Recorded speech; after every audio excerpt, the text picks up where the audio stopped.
शिवपुर गांव, जहां से गंगा की एक पतली धार निकलकर खेतों को सींचती थी, वहां रहते थे दो भाई, रघु और मोहन।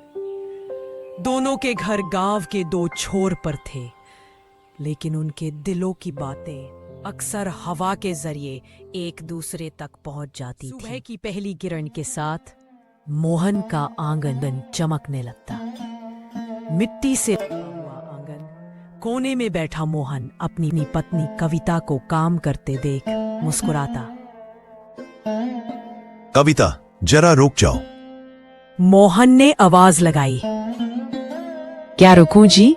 सुबह से झाड़ू पोंछा, पानी भरना, चूल्हा जलाना सब अकेले कर रही हूँ। खेत भी जाना है, बुवाई का दिन है, आप भूल गए क्या? मोहन उसके पास जाकर बोला, तुम खेत पर मत जाओ, मैं सब कर लूंगा। ना जी, खेत कोई पराया थोड़ी है। जब एक एक बीज हम दोनों मिलकर डालते हैं, तभी तो फसल में हमारी मेहनत की महक होती है।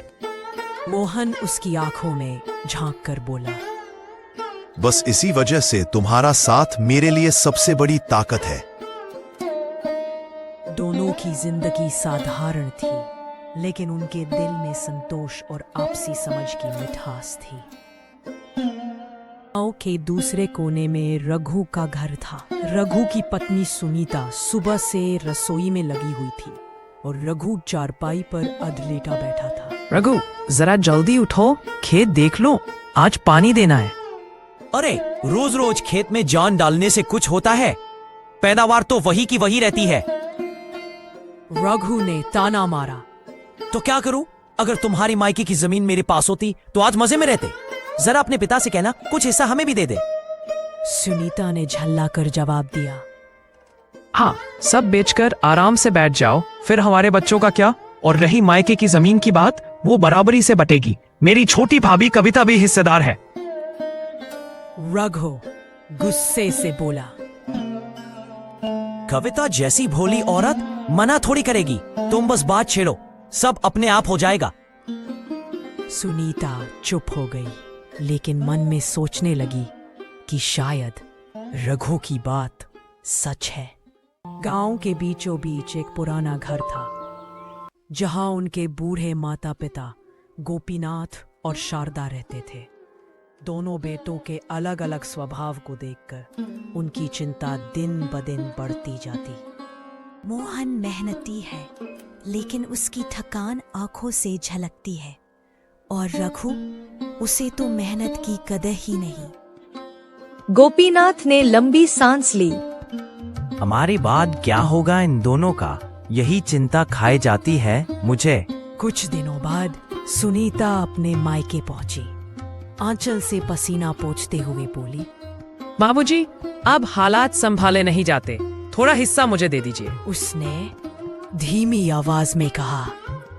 गोपीनाथ ने शांत स्वर में कहा, बेटी, हमने सब बराबर बांटने का फैसला किया है, लेकिन घर यहीं रहेगा।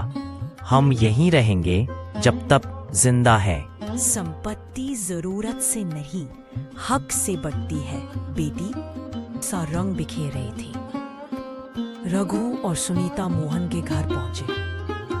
भाभी, हालात खराब है, मदद चाहिए। कविता ने बिना सोचे कहा, दीदी, अगर मेरे हिस्से से आपकी मुश्किलें हल हो सकती हैं, तो मैं अपना हिस्सा छोड़ देती हूँ। मोहन ने एक पल के लिए कविता की तरफ देखा, लेकिन मुस्कुरा कर बोला, हमें जमीन की लालसा नहीं है रघु, मेहनत करेंगे सब हो जाएगा। रघु ने बस होंठ भींच लिए, पर मन में कुछ और ही चल रहा था। अगले दिन गांव के बुजुर्ग भी आंगन में इकट्ठा हुए। खेत की जमीन बराबर बटेगी, लेकिन यह घर यही रहेगा। हम दोनों यही रहेंगे, अपने दोनों बेटों के साथ बारी बारी। घर भी हमें दे दो, तभी तो हम आपके साथ रहेंगे। सुविधा संपत्ति से नहीं, नियत से आती है रघु। दीदी, घर माँ बाबूजी के पास ही रहेगा। उनके साथ रहकर उनकी सेवा करना ही सबसे बड़ी दौलत है। अस्ता। अंत रघु को खेत और जमीन मिल गई, लेकिन चैन नहीं मिला।